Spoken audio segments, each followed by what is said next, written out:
Alors, bonjour à tous. Je me nomme Chantal Poisson. Je suis du ministère de l'Éducation et de l'Enseignement supérieur, rattachée plus particulièrement à la direction de la formation et de la titularisation du personnel scolaire. À la base, avant d'arriver au ministère, je suis une enseignante de terrain. Alors, la journée d'aujourd'hui me plaît beaucoup d'entendre parler de compétences professionnelles. Alors, j'ai très hâte de vivre cette journée avec vous. Je veux remercier Maryse et son équipe pour cette belle invitation, me permettre d'être là avec vous. J'espère que vous avez passé une belle soirée hier. Pour ceux et celles qui étaient là, le dialogue animé par M. Leroux était des plus intéressants, riches. Alors, c'était une belle soirée. Je veux aussi souhaiter la bienvenue aux gens qui se joignent à nous aujourd'hui pour venir nous rejoindre dans cette rencontre. Alors, nous allons commencer cette journée qui va traiter des connaissances, attitudes et compétences professionnelles pour relever les défis du 21e siècle liés à la diversité. Nos intervenants vont parler à tour de rôle pour une période de 20 minutes. Alors, je laisse sans tarder la parole à Maryse, qui nous entretiendra sur les approches théoriques, sur la diversité ethnoculturelle en éducation, les compétences essentielles du personnel scolaire. Bonjour, bon matin. En fait, je vais vous présenter un premier volet d'une recherche qu'on a fait en équipe. Et à cet après-midi, enfin plus tard, vous allez avoir le deuxième volet, finalement, qui porte plus sur les compétences et le modèle québécois d'approche par compétences. Là, je vais ouvrir la table de façon plus générale sur à partir d'une revue de littérature internationale qu'on a fait en se questionnant, selon les différents courants, comment les auteurs, les théoriciens et les travaux gouvernementaux aussi se positionnaient ou, enfin, établissaient des modèles de compétences importantes pour le 21e siècle en matière de formation du personnel scolaire, plus spécifiquement des enseignants. Donc, évidemment, il y a un courant depuis quelques années, de plus en plus d'acteurs éducatifs nationaux, internationaux qui proposent de structurer la formation du personnel et les curriculums scolaires à partir des compétences essentielles dont les enseignants, les individus ont besoin pour participer pleinement aux sociétés contemporaines. Plusieurs théoriciens ont proposé des cadres de compétences du 21e siècle, notamment dans le cadre des objectifs du millénaire et de l'agenda post-2015 des Nations unies. Donc, il y a l'UNESCO, il y a l'OCDE, le Conseil de l'Europe, comme le New Millennium Learners, le Key Competencies for Lifelong Learning, etc. Il y a plusieurs modèles de grandes compétences du 21e siècle qui a été développé. Donc, il existe aussi un consensus dans la littérature internationale sur la nécessité de développer des compétences qu'on appelle interculturelles, inclusives, antiracistes et au droit. Et malgré la variété de ces compétences et malgré la variété aussi des postulats, des paradigmes un peu différents d'un courant théorique à l'autre, là, on parle du courant interculturel, antiraciste, à la citoyenneté ou inclusif, par exemple, disons pour simplifier en quatre courants. Donc, il y a quand même des grandes convergences dans ces courants-là sur ce qu'on peut appeler les savoirs, savoir-faire et savoir-être, qui sont jugés essentiels pour la formation des enseignants. Généralement, ça déborde largement les compétences qu'on appelle disciplinaires, qu'on a vues hier, par exemple, en éthique et culture religieuse ou en éducation à la citoyenneté. Et on considère qu'il y a des limites importantes aux compétences disciplinaires dans le sens où on cloisonne les apprentissages, on travaille en silo, il y a une difficulté à transposer parfois certains savoirs en situation réelle ou en savoir agir concret dans des situations. Donc, il y a tout un mouvement de compétences qu'on peut appeler plus transversales, et qu'on considère que tout le personnel scolaire, et plus particulièrement les enseignants, devraient développer. Et ça concerne l'ensemble des missions de l'école, c'est-à-dire socialiser, instruire et qualifier.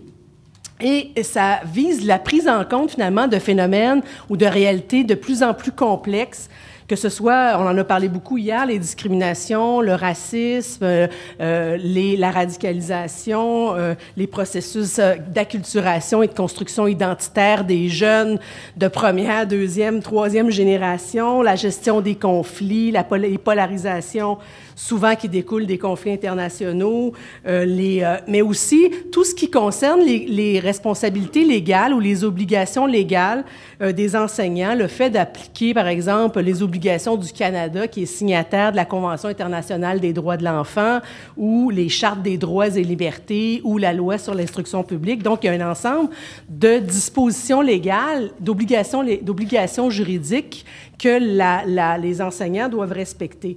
Moi, je me suis amusée à mettre en perspective l'ensemble du dispositif juridique pour voir quelles sont les obligations des enseignants. On parle du droit à l'égalité, à la non-discrimination, le droit à un environnement sûr et protecteur, donc le droit d'être qui ils sont sans discrimination, je parle des élèves, d'avoir des rêves, de développer leur plein potentiel, de donner leur point de vue, donc le droit d'exercer ses droits et de participer aux prises de décision, le droit d'avoir des enseignants professionnels de qualité, etc. Donc ça fait partie des grands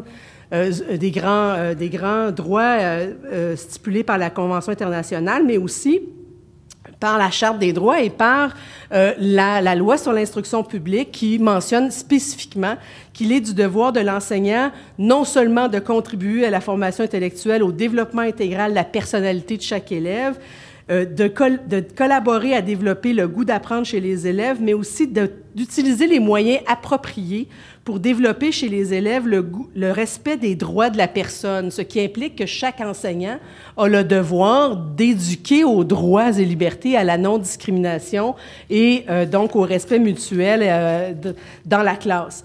Et par ailleurs, dans ces obligations ou devoirs qui sont spécifiques dans la loi sur l'instruction publique, il y a la prise en compte des besoins qui sont non seulement cognitifs, mais qui sont aussi des besoins socio-affectifs, par exemple le besoin de reconnaissance, le besoin de confiance, le besoin d'appartenance, que l'enseignant doit considérer dans la prise en compte des réalités et besoins des élèves. Très rapidement, la situation québécoise qui va être plus spécifiquement développée cet après-midi. On a évidemment des cours sur la formation sur la diversité depuis les années 90, qui sont pas toujours obligatoires dans tous les programmes, mais il y a quand même au moins un cours dans l'ensemble des programmes. Et il y a aussi ce qu'on appelle un référentiel de 12 compétences, qui est le référentiel ministériel, qui guide les programmes de formation. Donc, les programmes de formation sont arrimés, si on veut, aux différentes compétences. Et autant dans la théorie que de la pratique, donc autant dans le développement des savoirs que dans les savoirs agir, si on veut, en contexte. Et donc, il y a plusieurs politiques qui parlent de l'importance de la formation sur la diversité, mais je vais laisser mes collègues cet après-midi vous en parler, pas cet après-midi, mais après, dans la prochaine session, vous en parler davantage. Donc, qu'est-ce qu'on entend par compétence? Il y a beaucoup de définitions. Évidemment, le Parlement européen en a proposé une qui est très large. Une compétence, c'est une combinaison de connaissances, d'attitudes appropriées à chaque contexte, donc des comportements, des attitudes et des savoirs, des connaissances de base, donc des savoirs, savoir-faire et savoir-être, mais qui suscitent ou qui entraînent un savoir-agir dans un contexte, un savoir-agir approprié dans un contexte selon les contraintes du contexte et selon les familles de situations, si on veut, qui vont se présenter. Ces compétences clés sont celles qui fondent l'épanouissement personnel, l'inclusion sociale, la citoyenneté active et l'emploi. Donc, c'est la définition du Parlement européen qui, je pense, est assez large et universelle pour être appliquée dans plusieurs contextes et pays. Et là, on parle d'un mélange de savoirs de nature factuelle, théorique, expérientielle ou pratique, des savoir-faire, donc des habiletés qui permettent de cerner, de déterminer l'action, l'intervention à entreprendre à partir de ces savoirs d'expérience ou professionnels ou même personnels, et des savoir-être, des attitudes, habiletés relationnelles, éthiques, de la responsabilité, etc. Les différentes traditions, je les ai découpées en 4 grands courants. Interculturelle, antiracisme, citoyenneté globale et aux droits et inclusive. Évidemment, ils ont des postulats et un peu repose sur des paradigmes un peu différents malgré les grandes convergences qu'on va voir plus tard. Donc, le paradigme interculturel était celui un peu du relativisme, c'est-à-dire on valorise les cultures dans l'égalité, mais l'objectif principal n'est pas de déconstruire ou de contrer les inégalités, mais plus de construire des rapports interculturels harmonieux, tandis que la posture antiraciste a été beaucoup plus de comprendre les rapports inégaux de pouvoir comme postulat de départ d'une compréhension de la société et la construction des catégories sociales, que ce soit le genre, la couleur, etc. Donc, combattre les oppressions et les inégalités de façon systémique. Et évidemment, c'était plus axé sur ce qu'on appelle la frontière externe, donc résultat de la domination, que la frontière dite interne de l'ethnicité dans sociologie des relations ethniques. Donc, je fais référence à Daniel Juteau en particulier ou à Colette Guillaumin.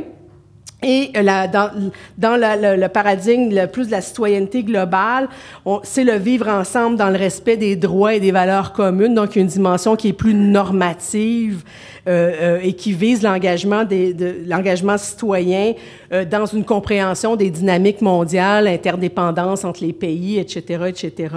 Et ça, dans la perspective de la citoyenneté globale et de l'éducation aux droits, donc il y a une articulation entre le pluralisme, la citoyenneté et la démocratie. Et alors que le paradigme plus inclusif vise à combattre l'exclusion par des mesures d'équité et de soutien, donc en partant des réalités, des besoins des élèves, si on veut, pour soutenir vers la réussite. Donc, c'est de tenir compte de ces réalités et besoins pour adapter les pratiques. Donc, c'est le regard plus sur les pratiques et leur adaptation plus que sur, disons, le déficit de l'élève. Donc, c'est pas dans une perspective déficitaire ou même, comment on appelle ça, pas déficitaire, mais, bon, en tout cas, peu importe, j'ai perdu le mot. Non. Donc, c'est une perspective différentialiste ou de différenciation, mais aussi de transformation sociale. On va en parler un peu cet après-midi. C'est-à-dire que, à travers une prise en compte des différences, l'objectif est de travailler à la transformation des pratiques dans un objectif de réussite de tous. Donc, une perspective plus transformative, disons, à la Paulo Freire, selon ma lecture, en tout cas, de l'approche inclusive, et donc, est fondée sur une approche systémique. Dans la revue littérature qu'on a fait, on s'est rendu compte qu'une grande variation de ces courants dans les bases de données, lorsqu'on regarde les bases de données EndNotes sur Francis, Eric, CBA, ProQuest, etc., et on se rend compte que dans les bases de données, selon les époques et selon la terminologie propre à différents contextes, les travaux vont augmenter ou descendre selon les politiques publiques, etc. Et c'est très intéressant. On a fait des tableaux de toutes sortes sur la littérature québécoise et la littérature internationale, et on voit très bien le courant interculturel qui reste assez dominant à travers le temps, mais on voit la montée de plus en plus de travaux et de documents sur l'éducation inclusive. L'antiracisme demeure toujours relativement marginal à travers le temps, même depuis les années 60-70, alors que la perspective civique a beaucoup augmenté, notamment au Québec, à cause notamment du programme de l'École québécoise et des programmes obligatoires en éducation à la citoyenneté. Les principales critiques et limites, parce que c'est des courants qui se sont critiqués mutuellement. Alors, on a souvent critiqué l'interculturel pour dire que l'accent était surtout sur la frontière interne de l'ethnicité, avec un risque d'essentialisation, de fixation des cultures assez fort. Ça prétend une acculturation réciproque, mais en fait, il y a un déséquilibre de pouvoir, ce qui fait que l'acculturation est toujours du côté du minoritaire. Une perspective souvent très simpliste des identités multiples et non pas intersectionnelles. Bon, il y a plusieurs critiques comme ça. Dans l'antiracisme, évidemment, l'accent est plus sur la frontière externe de l'ethnicité, donc imposée par la domination, et il y a une lecture de la société qui n'est pas accueillante, qui repose sur une discrimination et des rapports inégaux de pouvoir, donc une critique négative qui est difficile à intégrer parfois en classe parce que ça peut avoir un effet où, en tout cas, les acteurs de terrain ont une peur de déstabiliser le climat social à cause d'une critique trop radicale implantée dans les débats en classe. Donc, et ça peut aussi construire à un essentialisme de la race ou des victimes du racisme, etc. Donc, un effet un peu pervers de l'approche antiraciste. Alors que dans la perspective de la citoyenneté, parmi les limites, c'est qu'on tend souvent à confondre la culture civique avec la culture ethnique majoritaire. Et ça masque souvent une culture dominante qui se pense universelle, ça occulte la nature systémique du racisme très souvent et des rapports de pouvoir. Et ça vise à intégrer dans le curriculum, ça vise moins à intégrer dans le curriculum peut-être les expériences des élèves des minorités ou des groupes minoritaires et plus les enjeux de droits universels, etc. Alors que dans la perspective inclusive, qui est plus axée sur l'équité et les besoins pour développer ce qu'on appelle les capacités ou les capabilités, peuvent être réduits facilement à une approche déficitaire ou compensatoire et peut diluer la diversité ethnique dans la diversité sociale, ce qui fait qu'on peut perdre rapidement aussi les réalités et besoins spécifiques de jeunes issus de l'immigration ou réfugiés versus d'autres types de réalités. Dans la littérature, les grandes convergences, parce que l'intérêt qu'on a ici, c'est de voir les grandes convergences sur les questions de compétences. Et donc, le premier enjeu qui ressort dans une des convergences, c'est les grandes finalités. Malgré des postulats différents selon les courants théoriques, il y a deux enjeux qui se démarquent particulièrement. L'enjeu de l'équité, c'est-à-dire la différenciation, prendre en compte les réalités, l'enjeu qu'on pourrait appeler la différence, et l'enjeu de l'égalité ou de l'équité. Donc, c'est toujours les mêmes. Mais ça ressort plus en termes de finalité qu'on voit qui fait relativement consensus. L'enjeu de la différenciation et de l'équité et l'enjeu de la transformation sociale. Et donc, le fait de capitaliser sur le vivre ensemble et les processus de socialisation à l'école, c'est vraiment les deux grandes... L'aspect plus prise en compte des besoins individuels et dynamique collective. Donc, c'est ce qui ressort dans les grandes finalités de tous les courants. Dans les savoirs communs aussi, on les a divisés entre savoir, savoir-faire et savoir-être. Donc, il y a des savoirs communs. Tous les courants s'entendent sur un certain nombre de savoirs essentiels de base, c'est-à-dire une compréhension de plus en plus, même chez les interculturels, il y a beaucoup de développement nouveau. Donc, les gens qui se disent interculturels aujourd'hui font parfois de l'antiracisme et de l'inclusif. Donc, les courants se mélangent plus qu'il y a une vingtaine ou une trentaine d'années. La prise en compte des réalités, expériences et parcours des élèves issus de l'immigration est considérée comme une compétence essentielle ou un élément essentiel de compétence, de savoir.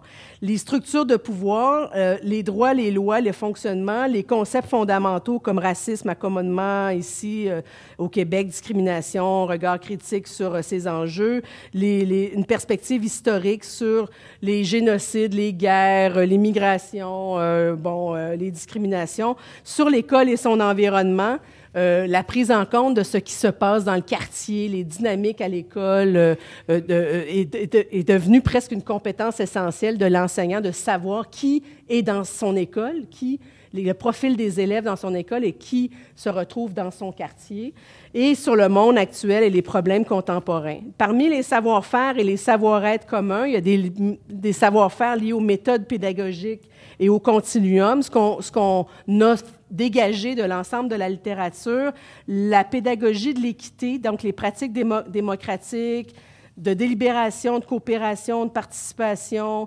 les pratiques délibératives, transformatives, c'est ce qui ressort le plus maintenant d'un ensemble de travaux théoriques sur les différents courants, mais aussi de travaux au niveau international de l'UNESCO, etc.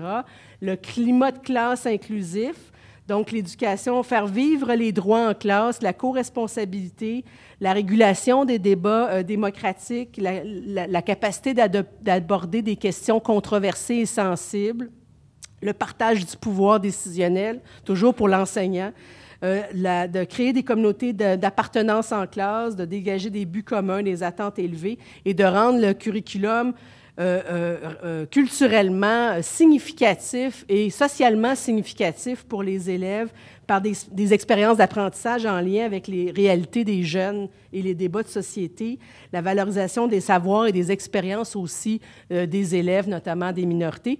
Et parmi les savoir-être communs de nature plus relationnelle et liés au vivre ensemble, s'informer, porter un regard critique, nommer les inégalités, ne pas avoir peur, ne pas occulter, mais plutôt avoir le courage de nommer, d'en parler en classe de façon bien sûr organisée et préparée, mais quand même, c'est ce qui ressort dans les grands savoir-faire et savoir-être proposés. Analyser les causes, éradiquer les pratiques et processus discriminatoire, donc être capable d'identifier dans son école ou dans sa classe les zones de vulnérabilité ou les inégalités qui se produisent, que ce soit lié aux pratiques ou entre élèves ou peu importe. La posture éthique, réflexive et transformative, la capacité de développer l'agentivité, c'est-à-dire la capacité réflexive chez les élèves.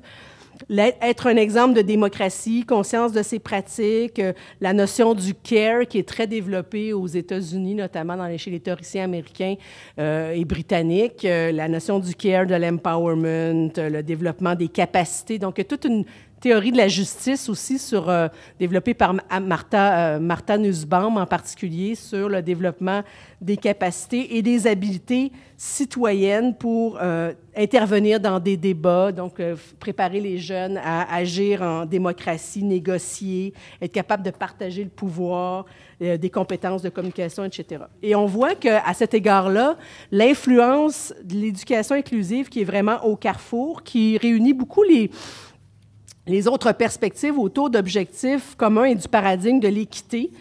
Elle partage beaucoup, en particulier avec l'éducation antiraciste et les approches critiques des objectifs de lutte contre l'exclusion, les inégalités, les discriminations et la démarche systémique, en questionnant les pratiques du système et ses propres pratiques. Et avec l'éducation interculturelle, elle partage les réalités, la prise en compte des réalités socioculturelles des élèves. Avec l'éducation à la citoyenneté mondiale et aux droits, elle partage le développement des connaissances et des compétences citoyennes et démocratiques, coopératives, etc. Et elle entend outiller les jeunes pour leur permettre de comprendre la complexité du monde. Donc, il y a un amalgame ou, si on veut, une complémentarité entre les différentes approches. D'ailleurs, il y a des auteurs qui proposent d'en faire différents volets, donc de ne pas séparer les courants, mais de faire différents volets avec ces courants-là, donc d'avoir une perspective d'éducation plus globale et inclusive, large, avec un volet d'éducation civique, un volet d'éducation interculturelle. Notamment, je pense à Monica Heller, qui travaillait à l'Université de Moncton. Et dans la perspective aussi, ce qui devient important, et on le voit beaucoup dans les documents actuels, j'ai vu le document qui est sorti du CNESCO en France, mais aussi du Conseil supérieur de l'éducation sur l'état des besoins. Je ne sais pas si vous l'avez vu, mais vous devriez jeter un œil, c'est très intéressant, sur la notion de la théorie de la justice de Sen et de Martha Nussbaum sur le développement des capacités. Comment l'école doit avoir pour rôle de développer ce qu'on appelle les capabilités ou les capacités de fonctionner dans toutes les sphères de la vie, avec une capacité de choisir comme agent autonome et libre, donc l'ensemble des possibilités d'agir, de choisir ses modes de vie possibles, conditions essentielles au développement. Donc, c'est très lié aux libertés positives en lien avec les droits humains. Donc, être capable de faire ou d'être en relation avec les autres, en coopération, etc. J'aurais peut-être pas le temps, mais il y a un changement de paradigme. On est passé vraiment d'une justice plus procédurale, traiter tout le monde de la même façon, à une justice plus non seulement distributive, mais substantive, où l'égalité de résultats, en tenant compte des capacités et des choix de chaque élève et des forces et des rythmes de chaque élève doit...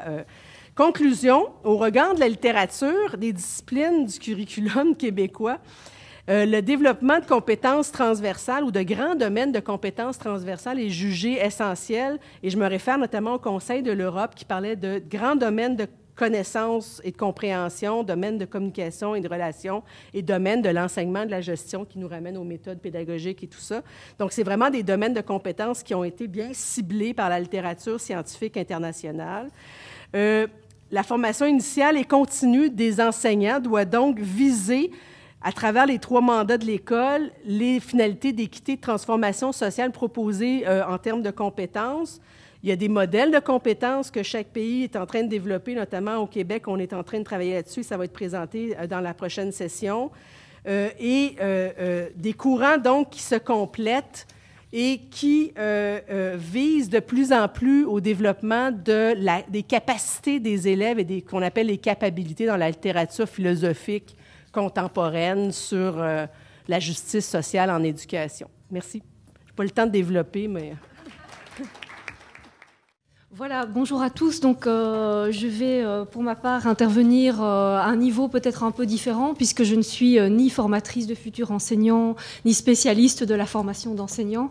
Et donc, je suis plutôt sociologue de l'éducation, et c'est à partir de ma connaissance, finalement, du rôle de l'école dans la production et la reproduction des inégalités, que je vais peut-être essayer de mettre en perspective quelques éléments. Alors, j'ai intitulé mon intervention former, équiper les futurs enseignants à répondre à la diversité en Belgique francophone, un chantier inachevé. Et je voudrais en fait intervenir en deux temps, en fait adopter successivement peut-être deux points de vue. Un premier temps peut-être carrément plus normatif, c'est-à-dire où je vais assumer une posture de réflexion peut-être plus ancrée dans une certaine perspective normative. Donc clairement, une réflexion sur la manière dont on peut idéalement former les enseignants à devenir finalement des acteurs d'une éducation pleinement inclusive dans une perspective de justice sociale et d'égalité. Donc qu'est-ce que, selon moi, à partir de ma connaissance finalement en miroir des inégalités produites dans l'éducation, comment on peut s'appuyer sur cette connaissance-là pour réfléchir à la manière d'équiper les futurs enseignants à contrer cela, finalement. C'est un peu ça l'idée. Donc là, je vais simplement proposer quelques points de repère, quelques balises qui n'ont pas la prétention d'être exhaustifs et de faire un référentiel de compétences, mais simplement quelques idées, quelques points d'attention. Et on verra que ces points d'attention soulèvent aussi des questions et des difficultés, peut-être des tensions. Et dans un deuxième temps, si j'ai le temps, là, adopter plus une perspective plus empirique. Donc, j'aurais voulu faire un petit bilan très rapide de la formation initiale des enseignants en communauté française de Belgique en matière justement de réponse aux défis de la diversité. Où en est-on? Et c'est pas pour rien, vous allez le voir, que j'ai intitulé mon intervention « Un chantier inachevé », parce que je pense, j'aurais même carrément pu dire « un chantier en friche ». Il y a vraiment pas grand-chose, Audrey Hayne vous l'a dit hier. Mais donc, où en est-on et quels sont les cadres de référence qui sont opérants pour l'instant? Donc, premier axe de ma réflexion, donc quels seraient en fait des points d'attention, des points de repère qui me paraissent importants, si vous voulez, pour former les futurs enseignants à devenir des éducateurs, des acteurs d'une école pleinement inclusive. Un premier point qui me paraît important, qui est peut-être plus... Oups. Ah, d'accord, super. Ouais. Si je me débranche moi-même, on n'est pas sorti de l'auberge. Qu'est-ce que j'ai fait? C'est ce qui s'appelle un acte manqué, ça. J'arrive pas à le rebrancher. Attends, je vais aller chercher. Le technicien. Il y en a pas. En plus, je pense que c'est pas grave. Ça va? Non. Là, comme ça, Je suis vraiment désolée. Ici, mais c'est ça que j'ai enlevé. Non, c'est ici. Ça, c'est ton... Ça... Sûrement. Ça marche? Merci. Attends, l'écran marche pas. Ouais, en fait, le signal, ça met un petit peu de temps de partir de l'ordre. OK. Bon, c'est pas grave. Si je voulais gagner du temps, ça m'aurait réussi. C'est parce que si tu le débranches, tout va s'enlever, non? Bon. Ah, voilà. Ouais. Ouais. Bon, c'est vraiment très bien, bravo. Donc, voilà, en plus maintenant je vois tout en tout petit, c'est génial. Donc, premier point sur lequel je voulais insister, c'est qu'à mon avis, il faut vraiment désenclaver, si vous voulez, déspécialiser l'enjeu de la formation des futurs enseignants à la diversité. Ça va? Merci. Voilà. Non, ça va, c'est bien. Voilà. C'est parfait. On ne voit plus. Oh.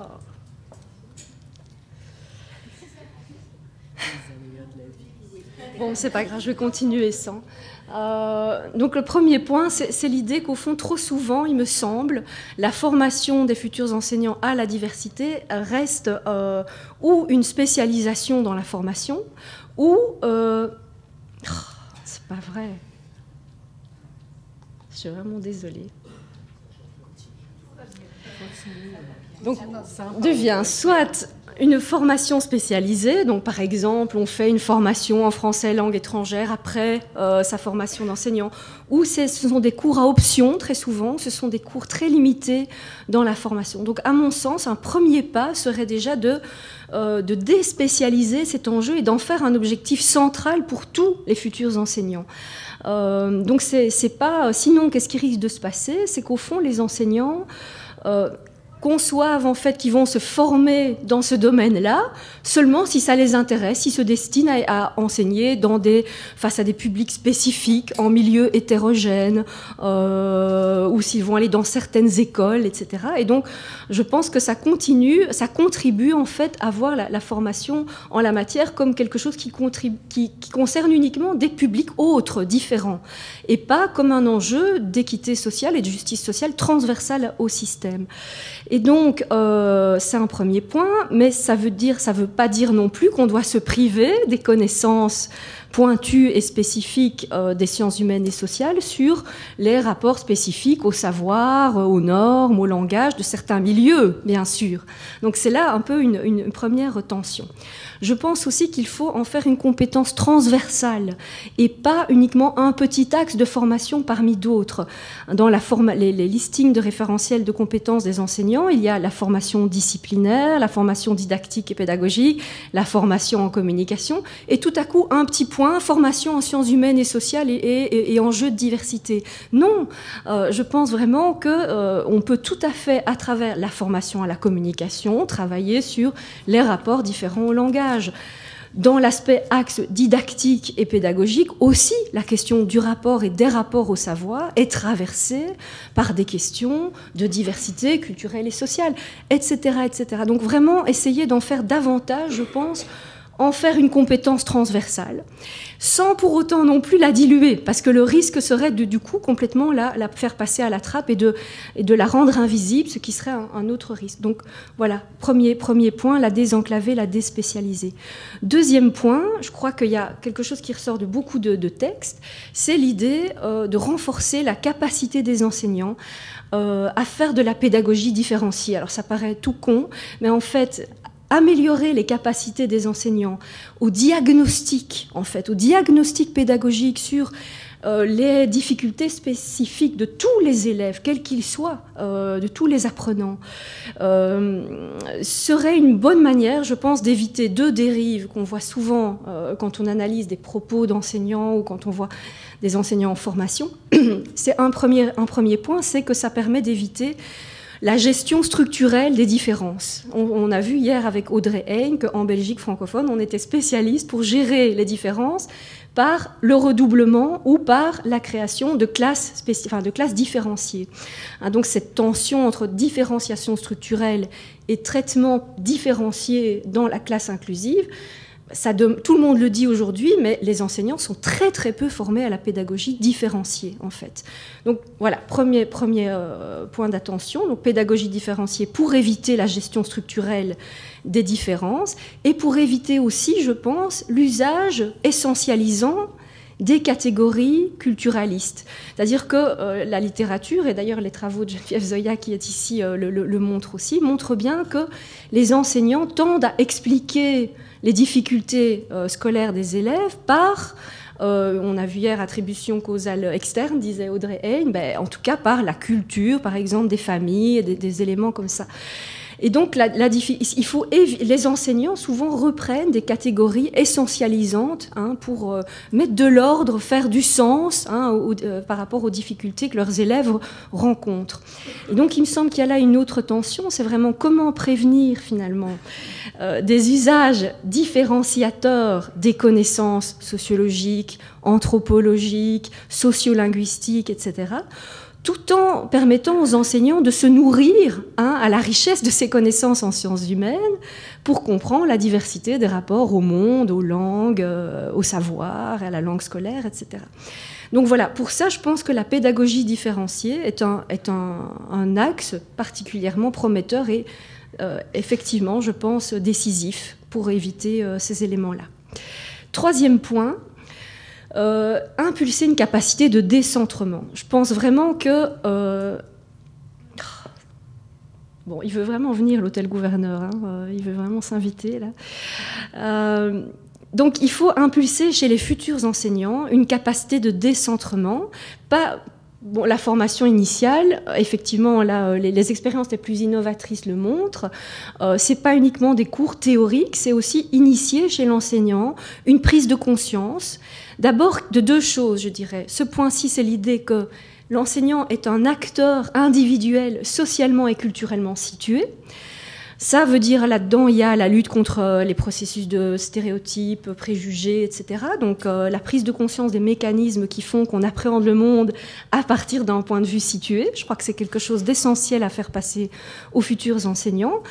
La prise de conscience de la diversité des rapports au savoir, au monde, donc ce que M. Leroux évoquait hier en parlant de le principe du pluralisme normatif. Hein. Mais donc ces éléments-là, je crois, doivent être vraiment enseignés aux enseignants. Mais ça ne suffit pas, à mon avis, de faire ce travail plus sur l'enseignant comme acteur individuel socialement situé. Je pense qu'il y a un quatrième axe qui est indispensable et que je dirais plus systémique et plus structurel. Alors évidemment, celui-là, les choses se compliquent un peu, parce que ce que je veux dire par là, c'est que je crois qu'il faut vraiment faire prendre conscience au futur enseignant, non seulement qu'il est un acteur individuellement situé, mais aussi qu'il faut le faire prendre conscience de sa future position d'acteur d'une institution, l'école, qui remplit une série de fonctions sociales importantes, des fonctions d'intégration normative, des fonctions de production et de sélection sociale, de reproduction des inégalités. Je pense que si on n'équipe pas les futurs enseignants à comprendre finalement le jeu institutionnel dans lequel ils jouent et les fonctions que l'école remplit dans leur contexte, eh bien on a perdu la bataille. Moi, je pense vraiment. Alors évidemment, c'est pas simple hein, d'enseigner à des futurs enseignants ces éléments-là. Hein, ces éléments-là, c'est quoi ? C'est faire comprendre que l'école est une institution donc qui remplit des fonctions d'intégration normative, donc qui a joué un rôle dans tous nos États-nations pour finalement médier le projet des États-nations de créer du commun. Et on l'a vu hier dans les exposés d'introduction, chacun de nos pays, à sa manière, en France, c'est pas du tout le même commun et le même imaginaire qui a été construit. Au Québec, en Belgique, il y a une pluralité de minorités enfin, il y a une situation culturelle et nationale tout à fait différente. Mais dans tous les cas, l'école joue un rôle de création du commun, c'est-à-dire qu'elle est aussi médiatrice de ce qu'on appelle l'organisation sociale et politique des différences. À savoir la langue, c'est une chose, la langue commune, les langues nationales, les langues minoritaires, mais aussi les rapports sociaux à la langue, la religion, les religions, l'espace d'une pensée critique par rapport à la pensée religieuse, la culture légitime par rapport à la culture de l'autre de l'intérieur, de l'autre de l'extérieur, avec le colonialisme, etc. L'école, on le sait historiquement, ce serait un peu long à développer, est une institution pilier, médiatrice, de la manière dont nos États-nations ont construit finalement du commun en construisant politiquement les rapports multiples à la langue, à la culture, à la religion, etc. Et donc ça, c'est ce que je mets derrière l'idée de fonction d'intégration de l'école. Et je pense vraiment que c'est important de pouvoir initier les enseignants à dénaturaliser ces éléments-là et leur dire au fond, vos rapports à la langue, à la culture, à la langue scolaire, à la laïcité, à la mission d'école par rapport à tout ça, ils viennent de quelque part. Vous êtes vous-même acteur d'une institution qui est pas neutre par rapport à tout ça. Et donc la deuxième grande fonction, c'est la fonction de production et de sélection, hein. Donc l'école transforme ces différences en inégalités, on le sait bien, et donc c'est le rôle de l'école dans le cadre de la question sociale. Donc vous allez me dire, ces deux énormes chantiers, hein, ces deux énormes chantiers-là, ils demandent évidemment un appel, je pense, aux sciences sociales, aux sciences historiques, aux sciences humaines, en fait, dans la formation des enseignants, à mon avis, beaucoup plus important que ce qu'il y a pour l'instant. Alors, évidemment, c'est un énorme chantier et il ne faudrait pas non plus que ça devienne une formation théorique assommant. D'ailleurs, vous dormez déjà tous, donc pour des futurs enseignants, il faudrait que ce soit pas trop théorique. Et donc, ça m'amène à mon dernier point, hein, comment rendre cet enjeu qui est pour moi essentiel, opératoire dans la formation des futurs enseignants. Ben là, c'est la fameuse 5e dimension. Merci l'hôtel gouverneur, je l'adore celui-là. Non, c'est pas grave, non, tant pis. Sinon, mais donc, c'est de ne pas oublier que le futur enseignant est un enseignant qui doit apprendre par la pratique et dans la pratique, hein. Donc ça, c'est tous les travaux sur le praticien réflexif, sur la connaissance ouvragée, enfin, toutes des choses que vous connaissez sûrement mieux que moi.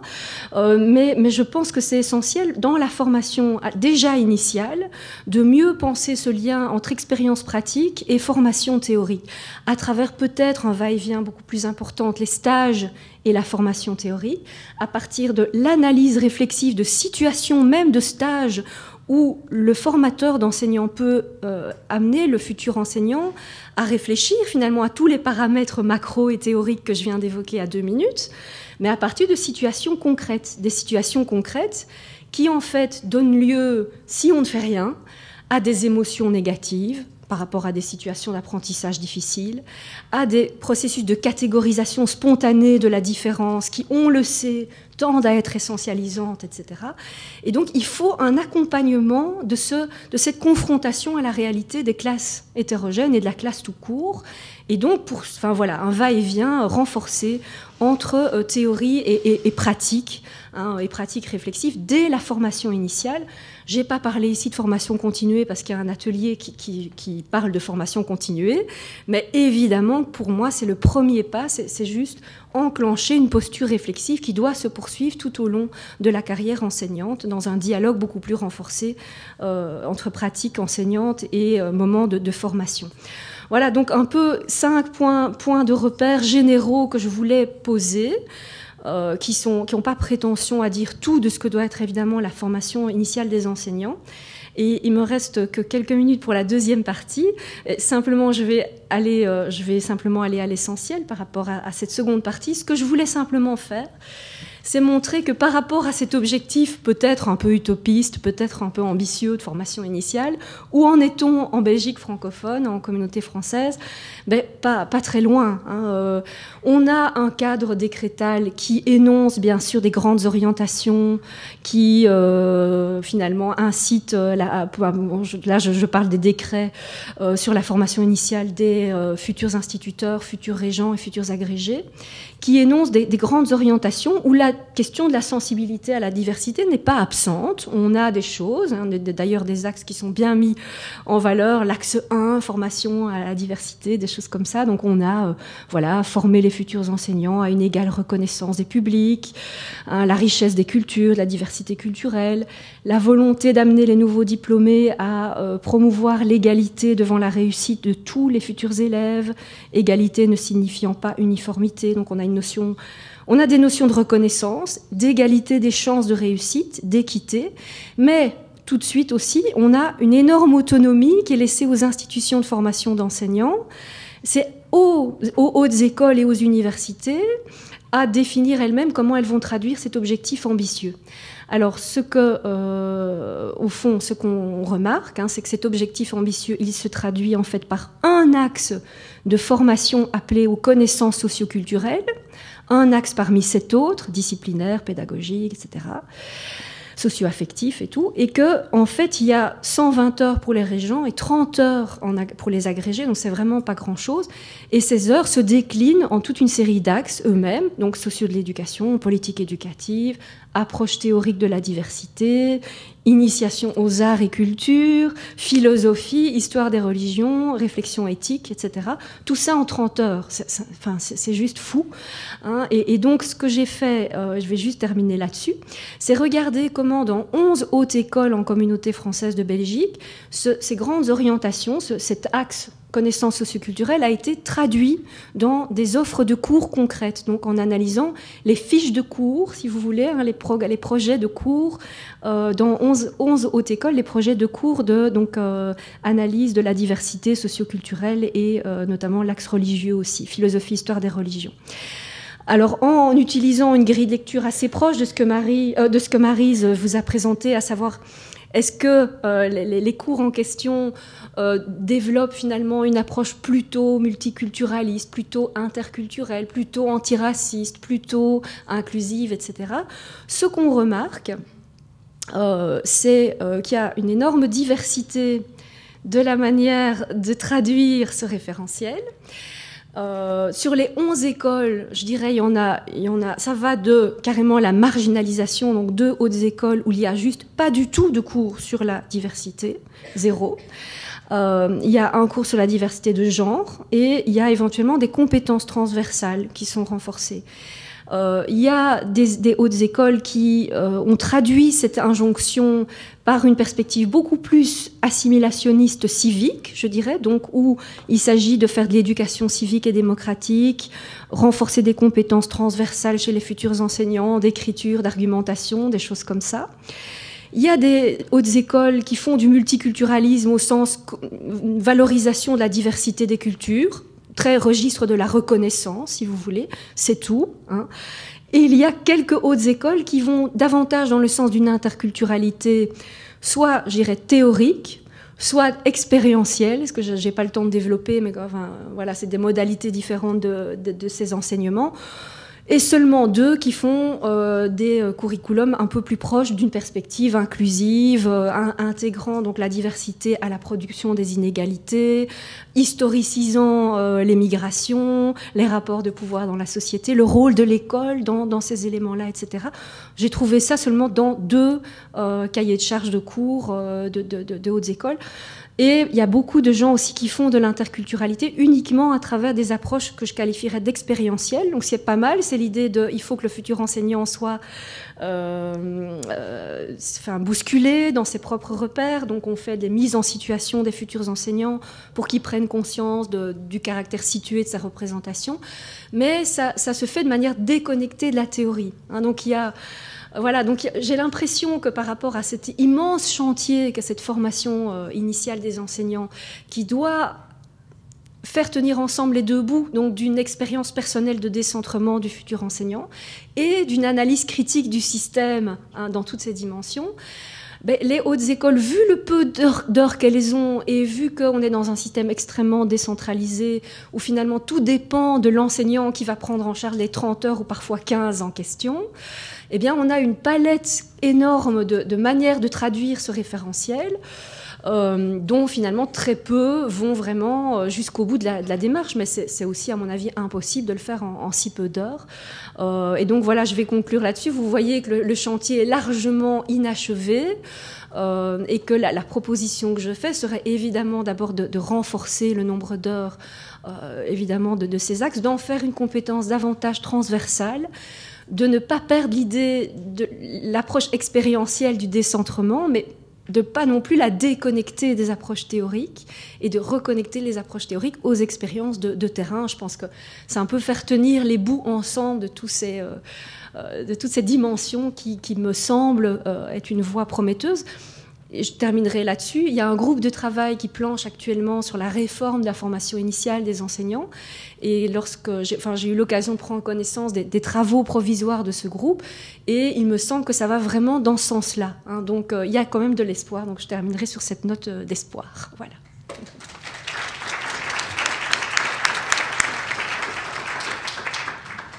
Merci beaucoup, Marie, malgré les aléas de la technologie.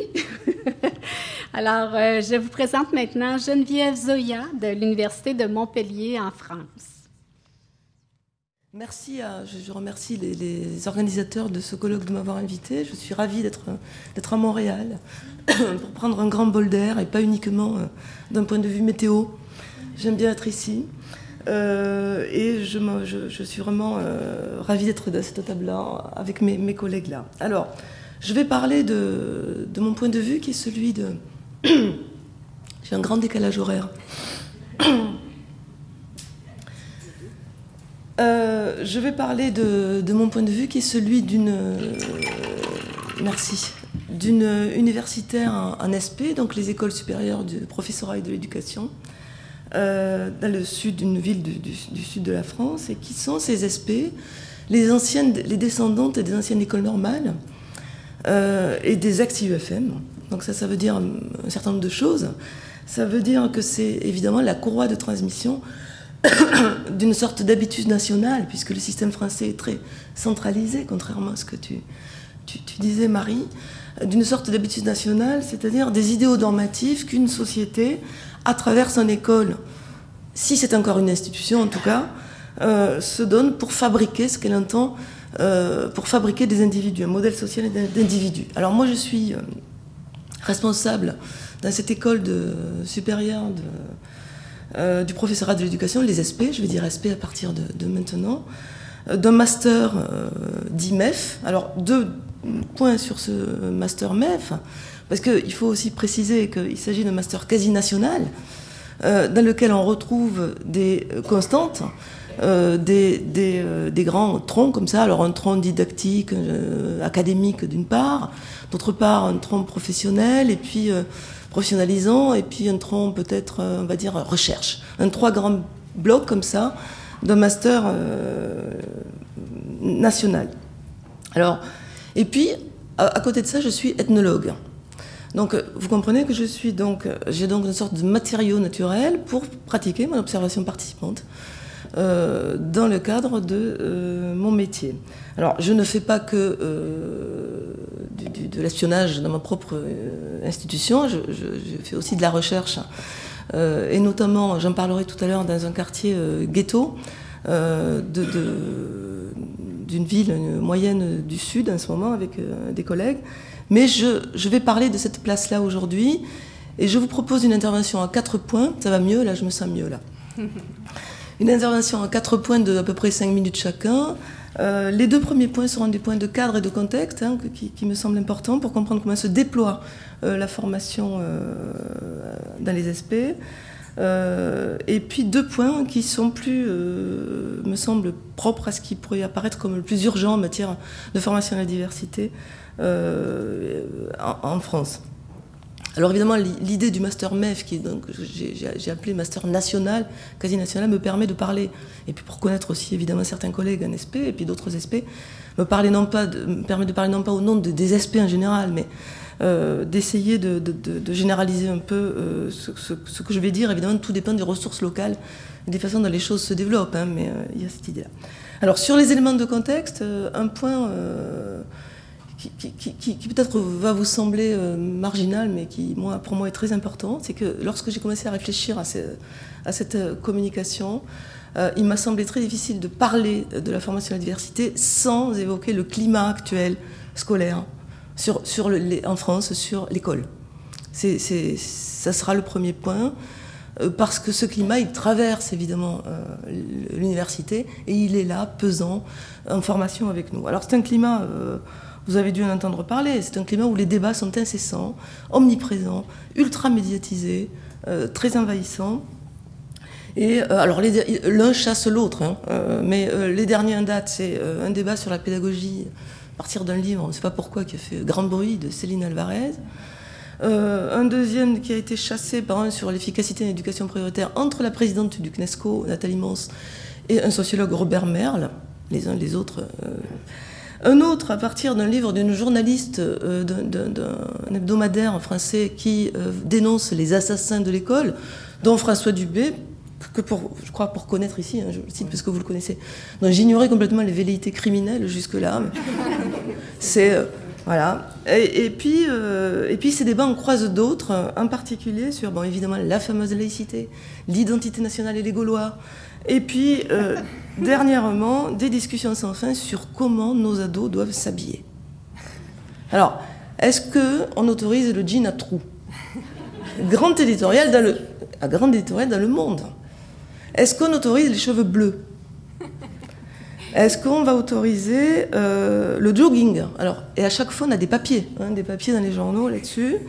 Est-ce qu'on autorise les jupes longues? Parce qu'effectivement, depuis la loi 2004 sur l'interdiction des signes religieux à l'école, tout peut potentiellement être extrêmement religieux, notamment les t-shirts à manches longues en été et les jupes longues aussi. Bon.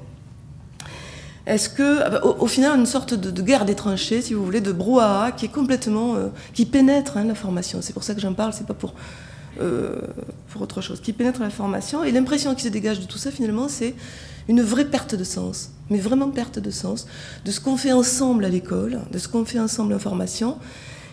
Et surtout, le pire est de ne plus savoir du tout qui est ce on, enfin qui est ce nous national. Qui c'est?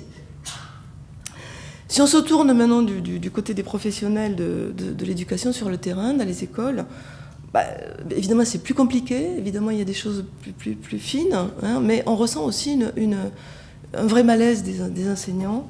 D'abord ils sont très fatigués des réformes, donc les réformes que j'enseigne, moi en SP, donc ils sont très fatigués, donc c'est un peu embêtant. Ils sont fatigués parce qu'ils ne se sentent pas soutenus par la hiérarchie et les directions. Et il faut faire avec aussi. Ils sont soumis à des injonctions d'efficacité de plus en plus, de reddition de comptes de plus en plus importantes. Et ils sont soumis tout récemment à l'injonction suprême qui est celle de la sécurité. Avec des exercices de simulation d'attaque dans les écoles.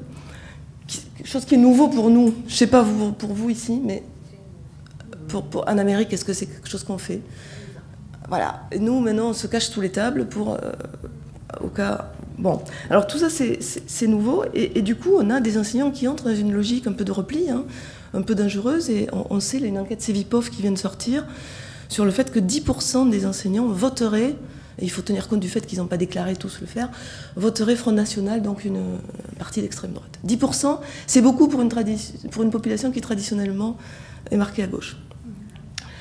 Et évidemment, dans les établissements qui scolarisent les enfants d'origine migratoire, de façon massive, les choses sont encore plus compliquées. Et les dernières enquêtes sont inquiétantes. Alors hier, on parlait d'enquête avec Fabrice, Françoise. Et c'est vrai qu'on en a des enquêtes. Hein. On a des choses. On a Théo, bien sûr. Mais aussi, on a le CNESCO et des choses de genre de Felouzis. Et on a PISA, qui nous disent la chose suivante, qu'en 10 ans, même si les Français résistent beaucoup à PISA, on a PISA, en disant les enfants de migrants en France ont des résultats inférieurs aux natifs, mais ce qui est le plus intéressant, c'est pas ça, c'est qu'en fait, l'élévation du niveau d'éducation CSP des parents ne joue pas aussi favorablement pour les enfants d'origine migratoire que pour les natifs. Ce que je veux dire, c'est que l'effet capital culturel, aujourd'hui, baisse, si vous voulez, moins marquant pour comprendre l'effet déterminisme social, si vous voulez, baisse, l'effet capital culturel est remplacé par les effets de territoire, les effets de ségrégation. Donc en fait, si vous voulez, on a une perte de... C'est un peu bizarre de le dire comme ça, mais on a une perte d'effet capital culturel. Alors, la ségrégation sociale ethnique se renforce, bon, ça c'est une chose qu'on sait, et elle a des effets très puissants, culturellement, sur notamment le rapport à l'altérité dans ces quartiers, sur les affiliations culturelles, etc. Et pour finir sur ce premier point de 5 minutes, j'ajoute que ces dernières années, et plus encore après les attentats de meurtriers de janvier 2015 et les autres, on a un islam qui devient le prisme majeur de lecture et d'interprétation permanente et d'analyse des rapports sociaux. C'est-à-dire que, alors que ce soit à propos des codes alimentaires, des codes vestimentaires, de la question du genre sur le foulard, etc., est-ce qu'on l'impose aux femmes, est-ce qu'on ne l'impose pas, hein, on a une catégorie religieuse qui est mobilisée à tous les moments pour comprendre les faits des uns et des autres. Deuxième point, pour descendre un petit peu sur le cadre, 2 mots sur le modèle socio-historique. Alors, je ne vais pas le refaire parce qu'on l'a fait hier et que c'est un peu un sport national que de parler de la neutralité, de l'espace de la République, les valeurs, etc. Et on a tous beaucoup écrit et parlé là-dessus. Je rappelle de quelques mots pour le propos, c'est que oui, socio-historiquement, on a une école française qui s'est longtemps posée comme un sanctuaire, qui est neutre, qui conçoit au fond la société autour d'elle comme un espace un peu polluant et gênant. Alors, quelque chose qui vient gêner la fonction d'émancipation de l'école française. Alors, ce qui est gênant, au fond, c'est la société, c'est le social. C'est-à-dire les familles, mais pas seulement. C'est le marché, c'est les mœurs, c'est la différence culturelle, c'est la religion. Alors ça, c'est la grande phobie, la religion. Au fond, ce sont des sources de problèmes possibles. Et c'est pourquoi il faut tenir toutes ces choses-là écartées de l'école. Ce sont des sources de dysfonctionnement, d'autorité, d'incivilité, d'affectif, d'intérêt privé, de communautarisme, etc. Et tout ça, ce social-là, vient polluer en quelque sorte la relation pédagogique et est perçu comme devant être maintenu à l'extérieur. Alors, je n'en dirai pas plus, évidemment. Et depuis les années, toutes ces choses-là ont changé, les choses se sont passées. Il y a eu une démocratisation des rapports scolaires à l'école. Il y a eu l'arrivée des structures citoyennes à l'école, la reconnaissance de la culture adolescente. Il y a eu la vie scolaire, il y a eu des dispositifs, on a essayé des pédagogies, etc. Françoise hier, Lorsery a pointé les tentatives, les loupés dans les années 70 à propos des enseignements de langue et culture d'origine, le rapport Berck, etc. Mais en réalité, au fond, la plupart des enquêtes montrent que l'école française reste sur sa tradition culturelle scolaire durkheimienne, finalement, c'est-à-dire rétive la différence culturelle, séparant instruction et éducation, se centrant sur les performances plutôt que sur le bien-être, et se méfiant d'une façon terrible des parents, et d'autant plus ceux qui sont éloignés de la culture scolaire. Ça se traduit dans la forme, et c'est pourquoi j'en parle, parce que c'est important pour la formation et diversité, ça se traduit dans la forme scolaire, ça se traduit dans l'architecture, jamais prête pour accueillir les parents, ça se traduit dans les contenus pédagogiques, qui ont une tendance à vouloir dire la vérité. On a très peur du débat et du doute, hein, c'est la vérité. Et ça se traduit par, contrairement à l'injonction de la sanction éducative, par un nombre croissant d'exclusions temporaires et définitives dans les établissements. C'est-à-dire, il y a des chercheurs qui... Je pense aux travaux de Benjamin Moignard, il y a des chercheurs qui travaillent là-dessus et qui montrent qu'au fond, il y a une espèce de collège fantôme par mois qui se balade comme ça.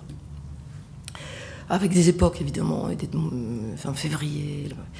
Alors, au fond, hier, on a beaucoup parlé d'écart entre les normes et les prescriptions et la réalité, mais toute formation idéale dont je pourrais parler vient se heurter à ce modèle-là, et c'est pour ça que j'en parle. Alors, évidemment, les choses changent sous l'effet de l'international, et ça, Maryse en a parlé. On voit bien que la diversité culturelle apparaît dans les textes, le socle commun en 2004-2005, et puis on a depuis 2013 ce référentiel de 14 compétences communes, notamment les compétences dites professionnelles. Alors, ça s'organise en 4 domaines. Ces compétences sont le partage des valeurs de la République et le cadre éthique, les grands sujets sociétaux, les gestes professionnels et les connaissances liées au parcours des élèves. Et bien sûr, la construction de la compétence est l'affaire des SP, et les concours viennent les évaluer. Et Nicole Tutio a raison lorsqu'elle parle de concours. Les choses qui peuvent existent parce qu'ils seront en quelque sorte sanctionnés dans le cadre des concours. Hein. Donc, en l'occurrence, c'est surtout la deuxième épreuve d'admission au concours de CAPES qui vient évaluer la capacité du candidat à se représenter la diversité des conditions d'exercice du métier, à connaître le contexte dans ses différentes dimensions, la classe, l'équipe éducative, etc. Donc le référentiel précise que ces compétences indiquent un professionnel réflexif, autonome et créatif, et là vous reconnaissez le tropisme français, c'est la posture française, c'est-à-dire que l'enseignant doit être autonome et créatif, mais on va lui dire exactement comment il faut être autonome et créatif. Donc pour ce qui est de la formation en SP, ce sont les enseignements du tronc commun, les 10 minutes qui me restent dont je vais parler. Alors, enseignement du tronc commun dans le cadre du MEF, hein, ce master national, première et deuxième année, une trentaine d'heures en première année, une cinquantaine en deuxième année, qui vont accompagner la construction de ces compétences communes. Alors, première difficulté, c'est ce que tu disais hier, Nicole. La première année est consacré à préparer le concours. Donc, alors, professeur, instituteur, ancien instituteur, professeur des écoles CPE. Donc, il y a peu de place dans les têtes pour la diversité. Même s'il y a 30 heures dans le cadre du tronc commun qui sont consacrées, voilà, pas simplement à la diversité, aux inégalités, aux questions de société, etc. Et la deuxième année de ce master MEF est consacrée à la rédaction du mémoire du master, d'une part, et d'autre part, finalement, les étudiants se consacrent beaucoup à la professionnalisation, c'est-à-dire ils sont en responsabilité sur le terrain, dans la mesure où ils ont eu leur concours, et il faut absolument qu'ils adhèrent aux normes du système que j'ai résumé tout à l'heure, hein, c'est-à-dire il faut vraiment qu'il y ait une espèce de tension entre la réflexivité qu'impose le mémoire et l'adhésion sur leur terrain de stage aux normes qu'on a tous résumées. Donc finalement, voilà dans quelle pièce on joue. Hein. Voilà, dans la formation, dans quelle pièce on joue. Et c'est en tenant compte de cela qu'on peut essayer de travailler à ce que serait une formation pour de vrai, peut-être à la diversité, non pas une formation idéale. Alors les 2 points suivants, très courts, puisqu'il me reste peu de temps ici. Premier point, ce sera facile. Troisième plutôt, du coup, hein, donc troisième des 2 concrets. Premier point, je vais insister là sur le fait que la formation des enseignants reste un aspect, malgré le cadre que je viens d'évoquer, les compétences, le tronc commun, etc., très fortement réalisé sous l'angle du rapport enseignant-enseigné. C'est-à-dire que la formation reste dans la classe. Je prends la formation du tronc commun qui est très significative. Qu'est-ce qu'on voit ? On voit que le tronc commun n'est pas perçu par les enseignants comme un espace qui permettrait d'aborder les questions que tu as évoquées sur les inégalités, la fonction normative de l'école, etc., mais comme un espace d'analyse de pratique, ce qui signifie en fait qu'il est dédié, ce tronc commun, qui devrait être dédié à tout ça, ce qui signifie qu'il est dédié à des questions d'efficacité pédagogique au sens il faut que je tienne ma classe.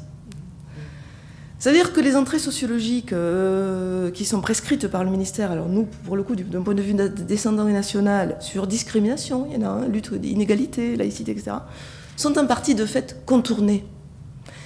Et pour la bonne cause, parce qu'on va me dire, moi je les enseigne ces affaires-là, on va me dire, oh mais tu sais, oui, bien sûr, Geneviève, on sait que c'est important tout ça, mais dis donc, qu'est-ce que c'est théorique quand même. C'est ce que tu disais. Qu'est-ce que c'est théorique ? On n'a pas le temps, tu sais, parce qu'il faut vraiment que les étudiants, d'abord, aient leur concours, et puis ensuite qu'ils apprennent à tenir leur classe.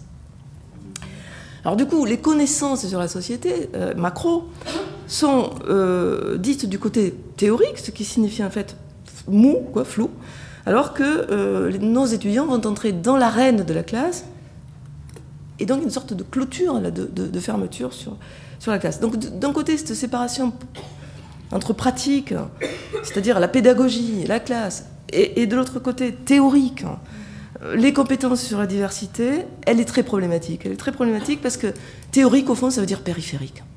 Ça veut dire ce qui n'est pas central pour nous. Et pratique, c'est-à-dire, ça veut dire ce qui est important et qui, en France, concerne la classe.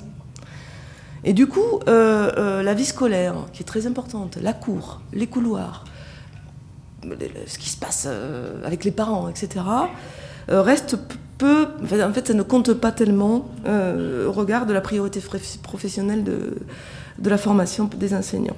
Et je prends un exemple, je le prends un petit peu à contre-cœur parce que je travaille avec les collègues dans le cadre de cette formation, qui s'appelle Néopass, que mes collègues français connaissent peut-être bien, qui est une formation qui est très importante, hein, qui est dans le cadre des MEF est très importante en France. Alors qu'est-ce qui se passe ?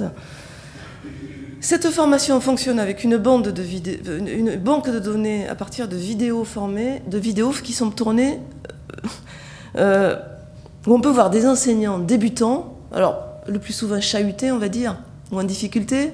On voit des enseignants plus ou moins confirmés. Voilà. Et puis on voit des chercheurs en sciences de l'éducation qui viennent commenter ces séquences, décortiquer. Et en fait, c'est un dispositif de formation qui apporte des réponses, si vous voulez, pour toute une série de problèmes ou d'imprévus. On aime bien aussi traiter les imprévus, comme si on pouvait arriver à maîtriser tout, ou d'imprévus, et qui, du coup, réduisent l'expérience scolaire à la vie en classe. En fait, c'est ça, c'est l'idée de la réduction au pédagogique et qui s'inscrivent évidemment dans la tradition socio-historique que j'ai évoquée plus haut. Il y a un tropisme sur lequel je passerai, on en parlera peut-être tout à l'heure, c'est l'idée aussi d'enseigner dans ce fameux tronc commun les choses sous la forme de la vérité. Alors, je prends l'exemple de la laïcité, et je vous lis juste une petite phrase d'un argument de présentation d'un enseignement sur la laïcité en SP. On dit il faut vraiment faire un effort parce que les Français inventent des solutions bricolées, quelquefois contradictoires avec les textes régissant la laïcité dans notre République. Donc on voit bien là qu'il y a une sorte de mépris, de regard un peu condescendant vis-à-vis des solutions bricolées. Or, on sait très bien que l'histoire, c'est le résultat d'un bricolage, la culture aussi, d'invention, et qu'elle n'a jamais été, notre école, un espace neutre, mais plutôt une caisse de résonance de ce bricolage et de ces inventions. Alors, j'ai deux types de préconisations. Sur ce point 3, il me semble que la formation devrait sortir de la classe pour reconstruire l'identité enseignante moins centrée, favoriser le développement d'une identité enseignante moins centrée sur l'activité en classe en traitant aussi de ce qui se passe dehors. Et je crois qu'une source intéressante, c'est PISA, finalement. C'est-à-dire les comparaisons internationales en matière de système éducatif. Je sais bien qu'on critique la légitimité de PISA en France beaucoup, parce qu'évidemment, on est très mal noté. Parce que ça, je ne l'ai pas dit, on est vraiment très mal, mais on le sait tous, très mal noté. Mais je crois que la comparaison fournit un vrai détour ethnologique, là, sur, pour atteindre ce que tu évoquais, ce détour, cette possibilité de se sentir acteur d'un système situé quelque part en France et pas ailleurs. La deuxième préconisation, ce serait de faire avec ce qu'on a, parce qu'on a beaucoup de choses, on a beaucoup de dispositifs, on a beaucoup de textes. Alors chaque fois, on en remet. Et ça, c'est une espèce de maladie. Moi, je ne sais pas si on a ça ailleurs. Par exemple, dans les compétences professionnelles dont j'ai parlé, les 14, la 2, c'est connaître les politiques éducatives dans les autres pays. La 4, c'est adapter son action éducative à la diversité. La 6, c'est se mobiliser contre les discriminations. La 11, c'est prendre en compte les caractéristiques socio-culturelles de l'établissement. La 12, c'est coopérer avec les parents. On a des choses. On a des choses, et donc ça ne sert à rien d'empiler les dispositifs, au fond, dans une sorte de fuite en avant tout à fait frénétique. Et hier, on a vu avec Nicole le MC, dont elle a très, très finement parlé, qui est à la fois très proche de la tradition scolaire française, et puis des choses nouvelles, sans doute, mais est-ce que... Moi, je me demande si c'est la nouveauté qui compte pour attester que quelque chose va marcher, au fond. Parce qu'à chaque fois qu'il y a eu des dispositifs, ils comportaient quelque chose de nouveau.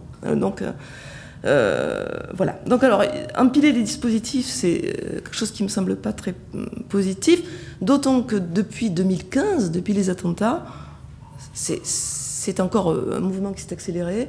On a la réserve citoyenne, les référents de laïcité académique et dans les SP, qui ne travaillent pas forcément quelquefois de la même façon et quelquefois pas. Et on a dans les SP la demande du ministère de nouveaux contenus de formation dont on nous a demandé qu'ils laissent plus de place aux valeurs de la République, mais qu'au fond renomment des contenus qui étaient déjà là. Donc je vais conclure avec un point plus spécifique, et celui de sortir de la neutralité pour former à la rencontre et la discussion sur les territoires ségrégés. J'ai 0 minute, c'est ça, hein? Voilà, je dois finir. Donc, je veux juste parler de l'expérience que je mène avec mes étudiants. C'est pour la 2e année. J'ai décidé de déconcentrer quelques-uns de mes cours et d'amener mes étudiants sur le terrain pour les faire rencontrer les parents qui sont, pour lesquels on a des tas de représentations, hein, qui sont des parents migrants ou eux-mêmes issus de migrants. Et donc travailler avec eux pour mettre à plat, objectiver des représentations croisées les uns et les autres sur la question par exemple, lorsqu'on a une mémoire, une histoire communautaire est-ce que ça, c'est vraiment quelque chose qui va contre les valeurs de la République? Est-ce que l'islam est compatible avec la laïcité? Enfin, toutes ces choses-là. Alors, pas de façon aussi théorique, hein, on les pose plus à plat, sous la forme d'ateliers. On est très modeste, pour le moment, il y a 2 cours qui sont réalisés dans ce cadre-là. Et c'est assez intéressant. Les étudiants sont... c'est en première année donc, de master, sont assez heureux de pouvoir délocaliser un peu leur expérience étudiante et puis de travailler avec des parents qui traditionnellement sont plutôt de l'autre côté de la relation. Voilà, je vais conclure. Évidemment, je n'ai pas fait les 2 tiers de ce que j'avais prévu, mais c'est normal. Merci beaucoup.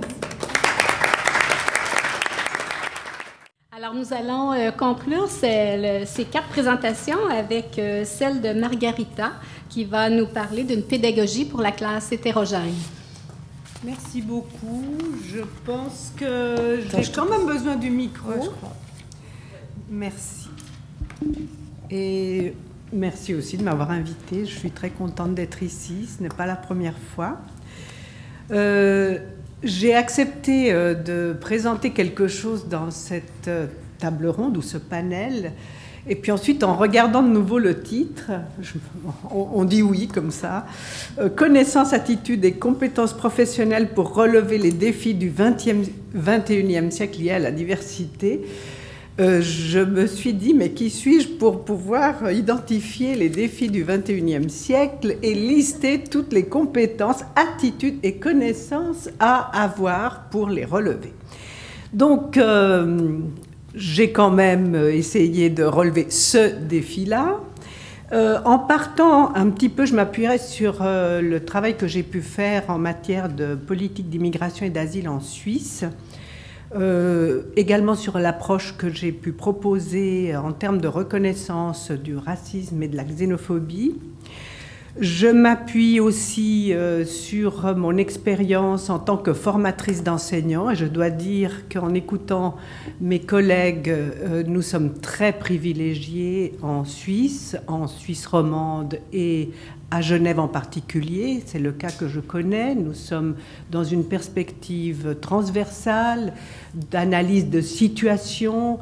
D'autres collègues pourront également intervenir sur le travail qui est fait. À ce niveau-là, nous avons pas mal d'heures et puis nous avons aussi une certaine latitude. Alors, moi, je vais essayer de parler un petit peu de pistes pédagogiques et c'est vrai que j'incarne mon poste de manière aussi personnelle, avec une écoute du terrain et notamment, moi je suis psychologue social de formation et de cadre de référence et le terrain m'a amené de plus en plus des questions relatives aux langues. Je ne suis pas spécialiste mais je rejoins un peu des préoccupations que Christiane Pergaud qui était là avant moi a pu développer avec une très très grande expertise et je m'appuie aussi sur ce qui a pu être fait auparavant alors que ce n'était pas mon domaine. Donc on a cette capacité, cette possibilité de rester très proche du terrain et de faire justement ce va-et-vient entre théorie et pratique. Je vais quand même revenir sur le contexte suisse qui a déjà été évoqué un petit peu hier. Et je reprends la boutade de Tania Hoguet, la Suisse n'existe pas, pour dire, eh bien, et pourtant, elle existe. Et elle existe d'une manière particulière que je vais essayer de profiler un peu, parce que c'est très important du point de vue de nos préoccupations face à l'altérité, face à l'étranger autre. Et puis, je montrerai comment, autour d'un fait divers, quelque chose se passe au niveau national en Suisse et se répercute de manière différenciée dans les cantons, qui sont, comme cela a été souligné, des petits pays en réalité. Ensuite, je dirais comment ce qui se répercute au niveau des cantons en termes de politique éducative ou de cadre légal, de cadre réglementaire, comment faire le passage vers une pédagogie? Comment se saisir même de faits divers qui nous envahissent aussi pour amener les enseignants à avoir une posture professionnelle et pas simplement à répondre à l'actualité en tant que, disons, individu qui a une opinion, qui peut voter FN, qui peut voter l'UDC, etc. Voilà, donc premier point, la Suisse existe bel et bien. La Suisse donne une image contradictoire à la fois de terre d'accueil et de réputation de xénophobie. Alors, on ne sait pas très bien c'est quoi finalement. Hein. Il y a les deux. Et il y a les deux pourquoi ? Parce que justement, ces petits pays que sont les cantons ont des traditions extrêmement différentes au niveau de l'accueil de différentes vagues de réfugiés, qu'ils soient politiques, religieux, Genève notamment pour la réforme. C'est très, très contrasté. Cependant, tout ce qui a trait à l'étranger a été posé au niveau national, notamment dans une date récente. La première loi sur les étrangers date de 1931, la première loi sur l'asile date de 1979, au niveau fédéral. Je reprends ici ce qu'a proposé Jean-Pierre Tabin, qui est un sociologue suisse, qui a repris lui-même de Dominique Schnapper une distinction entre intégration à la société et intégration de la société. Et Jean-Pierre Tabin dit l'exclusion de l'étranger en Suisse, c'est-à-dire le manque d'intégration à la société nationale de l'étranger, a permis l'intégration de la société suisse.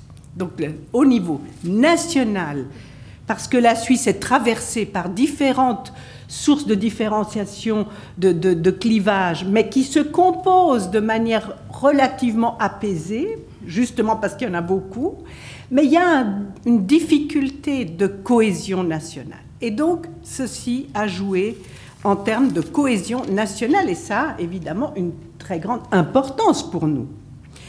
Le deuxième aspect, c'est que un des partis le parti qui est la force politique la plus importante en Suisse, l'Union démocratique du centre, son nom n'indique pas que c'est un pays conservateur et nationaliste, souvent taxé de xénophobe, et il est à l'origine des initiatives xénophobes. Ce parti a utilisé les instruments de la démocratie semi-directe, c'est-à-dire référendum, initiative, pour placer la question de l'immigration et la question de l'étranger au niveau national.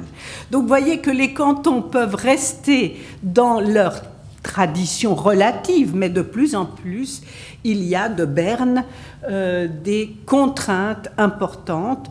Moi, j'ai travaillé sur l'asile et j'ai pu comparer 4 cantons et effectivement, il y avait des directives très fortes nationales, mais des différenciations dans la manière de mettre en place l'accueil, le traitement des requérants d'asile.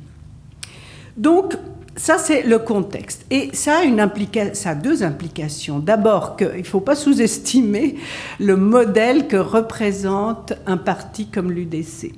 Un modèle pour Marine Le Pen, pour d'autres formations d'extrême droite. Et c'est un parti qui combine une respectabilité, parce qu'il est au gouvernement, et c'est un parti qui représente la haute finance, et une militance politique populiste de base. Donc il y a ces ingrédients qui se combinent pour en faire un parti qui engrange les voix sur la base du rejet de l'étranger. Et il y a eu une évolution dans ces initiatives ça s'inscrit dans le prolongement, et Christina Kitsos en parlait hier, les initiatives des années 70 sur la surpopulation étrangère. Eh bien, il y a eu une évolution aussi vers des questions culturelles comme les minarets, la burqa, etc. Donc, autour d'un fait divers, je vais montrer comment, finalement, une question qui est surpolitisée, surmédiatisée, peut être, disons, reprise au niveau cantonal et comment nous, on peut la reprendre sur le plan pédagogique. Voilà ce que j'aimerais faire. Le fait divers en question, c'est une école de Bâle-Campagne, d'un canton suisse-allemand à Terreville. Il s'agit du scandale. Merci. C'est terrifiant. C'est terrifiant. Mais ça va aller. J'escamote quelques petits détails, mais nous pourrons y revenir. Le scandale de 2 élèves qui refusent de serrer la main de leurs enseignantes. Mais surtout, le tollé soulevé par la dispense accordée par l'établissement. Véritable tremblement de terre, une poignée de main qui agite toute la Suisse. Le problème, c'est la dispense accordée. Et là, ça a été l'occasion pour problématiser la question des familles de confession musulmane. Ça a été un fait de société. Ça a mis à l'ordre du jour la question de la laïcité, en Suisse aussi, dans le débat public. Donc, tremblement de terre, évidemment, l'UDC informe du dépôt d'une motion visant à ancrer l'interdiction des exceptions pour les communautés religieuses dans la loi. À Bâle-Campagne, le ministère, évidemment, aussi est revenu sur cette dispense.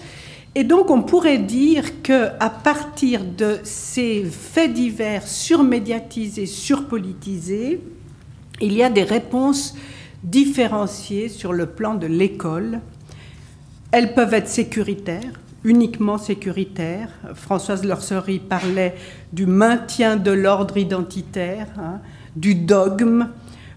Et ça, comment on peut équiper les enseignants simplement à opposer aux élèves ici, c'est comme ça, point. Nous, on est comme ça. Vous adaptez ou vous payez une amende. Et les parents doivent payer une amende. Et certains, il y a eu des répercussions parce que cette famille, par exemple, était en instance de naturalisation. On a refusé la naturalisation. Il y a des choses qui sont de type autoritaire. Mais évidemment, cela nécessite aussi des réponses qui fixent le cadre. Parce que si on n'a pas ça, finalement, les enseignants, ils ne peuvent pas s'appuyer sur quelque chose pour faire une pédagogie. Et donc, à Genève, qui est un canton plutôt progressiste, on a eu, tous les enseignants ont reçu un petit Calvin, brochure « La laïcité à l'école », qui fixe le cadre.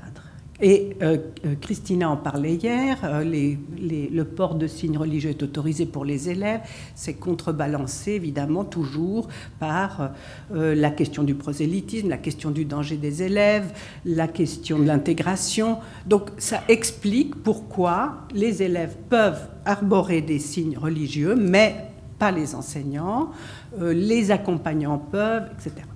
Mais ce que j'ai trouvé intéressant, parce que cette brochure préconise le dialogue et la souplesse, c'est qu'il y a une petite amorce de pistes pédagogiques.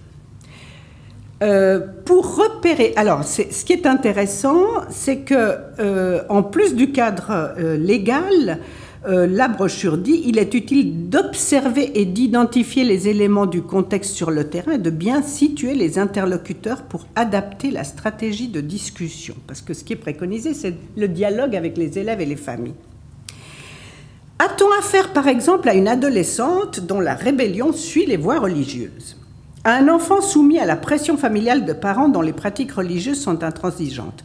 À de nouveaux venus auxquels il s'agit simplement d'expliquer le contexte local et les règles de civilité de notre société. Ça peut être très très différent, justement.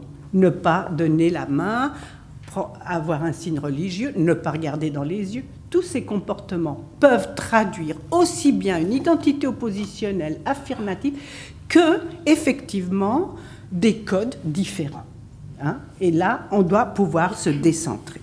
Donc moi, je trouve ça intéressant, mais j'aimerais dépasser, et je peux le faire. J'ai été interpellée sur cette question par mes étudiants et j'ai dû donner moi-même des pistes. Donc, ce qui m'intéresse, c'est cette observation fine de à qui on a affaire et pas donner une réponse de principe. Le dogme est là et puis vous devez vous conformer. Quelles sont les pistes possibles ? Et ce sont des pistes qui s'inscrivent, pour moi, dans une pédagogie de la classe hétérogène et pas dans une pédagogie de la laïcité. Je m'appuie sur la notion de signification des pratiques et non pas des pratiques en tant que telles. La signification des pratiques, j'ai pris ça dans la philosophie politique notamment, c'est là qu'il y a les débats, c'est là qu'il y a les discussions. Je reprends l'exemple de la poignée de main, la signification de la poignée de main. C'est tout à fait intéressant, parce qu'on peut dire, voilà, la poignée de main, d'abord, c'est les Romains qui ouvraient la main pour montrer « je n'ai pas d'armes ». D'accord ? On peut également montrer que la poignée de main aux femmes est extrêmement récente chez nous. Hein. On a malheureusement perdu le baise-main. C'est dommage. Bon. La révérence. On peut parler de la salutation sous énormément de formes. On peut même prendre la salutation hip-hop, le poing, etc. On peut prendre la salutation taille, la salutation, la révérence. On peut prendre énormément de cas de salutation. Pédagogiquement, c'est intéressant, parce qu'on peut demander à l'élève d'expliquer ce qu'il fait ou ce que sont faits dans sa famille, mais aussi d'aller chercher d'autres salutations, même ce que signifie le salut nazi, des choses comme ça, contrastées. Et ça amène quoi? Ça amène un surplus de savoir pour tous. C'est interculturel, mais comme disait M. Leroux hier, sur les connaissances, il n'y a pas les conflits, il y a des échanges. Il n'y a pas les conflits. Et donc là, on évite l'écueil d'essentialiser, d'attacher complètement un comportement à une identité culturelle héritée, revendiquée, etc. On peut faire circuler ça. On peut demander aux élèves d'aller chercher ce genre de savoir, ce genre de connaissances. Et puis, on peut le faire en tout petit, hein, juste quelques remarques sur la signification de la salutation, ici en l'occurrence, mais il y a évidemment beaucoup d'autres exemples. Et on peut faire un travail de fond. Autre piste, donc, peut être intéressante, c'est la question du rôle. Enseigner le rôle. Qu'est-ce qu'une enseignante? Elle a un rôle, et c'est en tant que professionnelle qu'on vient lui serrer la main ou pas. Enseigner aux enfants à assumer des rôles. On travaille avec Céline Boux, ici présente, qui va vous faire une présentation sur la pédagogie coopérative plurilingue, hein, qu'on fait dans des classes du primaire à Genève, classe extrêmement hétérogène, mais hautement hétérogène, 60 nationalités, 40 langues, il y a 15 langues dans une classe, enfin c'est vraiment tout à fait exceptionnel, et c'est aussi une hétérogénéité sociale. Et ça, c'est important, parce que dans les éducations, c'est difficile. Il y a toujours celui qui lève la main qui dit « mais moi, je n'ai pas pu calculer ma trace écologique, mon empreinte écologique, parce qu'on est pauvre, madame ». J'ai des situations comme ça, où les droits de l'enfant, mais nous, on n'a pas droit au repos, on est dans le centre de requérants d'asile. Ça, c'est une difficulté. Et donc, moi, je miserais plutôt sur la question d'enseigner des conduites qui ont des significations différentes et des rôles. Je parlais de la pédagogie coopérative, j'ai un peu sauté du coq à l'âne. Là, on enseigne des rôles.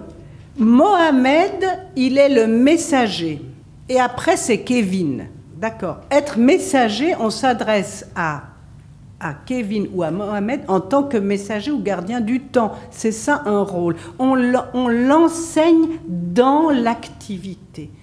On enseigne en faisant, en travaillant ensemble, en se mettant ensemble. Ça, c'est aussi la pratique. Et les enseignants qui sont formés à la pédagogie coopérative, il y a évidemment des questions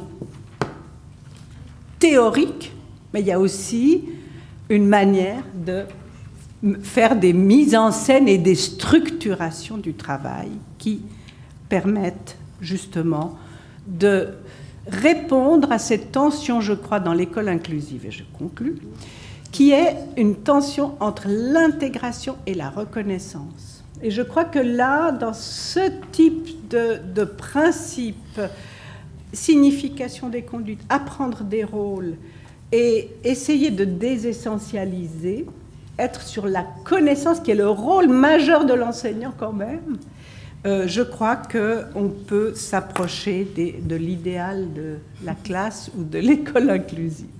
Voilà. Merci.